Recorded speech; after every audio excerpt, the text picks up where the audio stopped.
ఈ పాత్ర గురించి ఫస్ట్ డైరెక్టర్ మీ దగ్గర చెప్పినప్పుడు మీ ఫీలింగ్ ఏంటి అసలు? ఈ క్యారెక్టర్ చేద్దామా? వద్దా? అన్న ఫీలింగ్ ఏమైనా వచ్చిందా? లేదంటే లేదు ఇమ్మీడియేట్‌గా చేయాలి అన్న ఫీలింగ్ వచ్చిందా? ఇమీడియట్ అలా ఓకే చేయటం కూడా పెద్ద కథ కూడా చెప్పలే తను. హ్మ్. ఫుల్ ఫ్లెడ్జ్ క్యారెక్టర్ కూడా చెప్పలా. లుక్ చూపించాడు. లుక్ చూపించి చూచాయిగా 2-3 లైన్స్ చెప్పగానే చేసేద్దాం బుచ్చి అన్నా. ఎందుకంటే నాకు లుక్ నచ్చింది.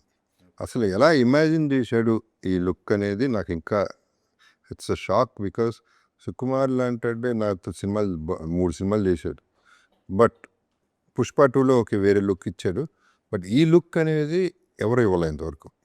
రంగస్థలంలో వేరు, నాన్నక ప్రేమతో మన నార్మల్ సూట్. సో దాంతో ఇంప్రెస్ అయిపోయాను నేను. నేను ఎలా సూట్ అవుతాను అనుకున్నావు దీనికి అనేది నాకు biggest question. And that was Trump card. తను ఏదైతే కన్విన్స్ అయ్యి నేను చేయగలను నమ్మాడో ఐ థాట్ ఇటువంటి లుక్ మళ్ళీ నాకు దొరకదు, ఓకే. ఇటువంటి సినిమా నేను మళ్ళీ చేయలేను, చేసేద్దాం అనే ఫిక్స్ అయ్యాను. సో క్యారెక్టర్ కంటే ఫస్ట్ మీరు లుక్‌కి పడిపోయారు. లుక్కి క్యారెక్టర్ క్యారెక్టర్ గుర్తులేదు నాకు. ముందు చెప్పాడు 2-3 లైన్స్లో చెప్పాడు ఏదైనా ఇట్లా ఉంటుందని రఫ్గా చెప్పేసి ఈ లుక్ చూపించాడు. What ever happen. బట్ రెండింటికి నాకు నచ్చేసిన బుచ్చి మీద నాకు ఫస్ట్ నుంచి కాన్ఫిడెన్స్ ఉంది, కొత్తగా ఏం లేదు. ఎప్పుడో నాన్నక ప్రేమతో నుంచి తన మీద నమ్మకం.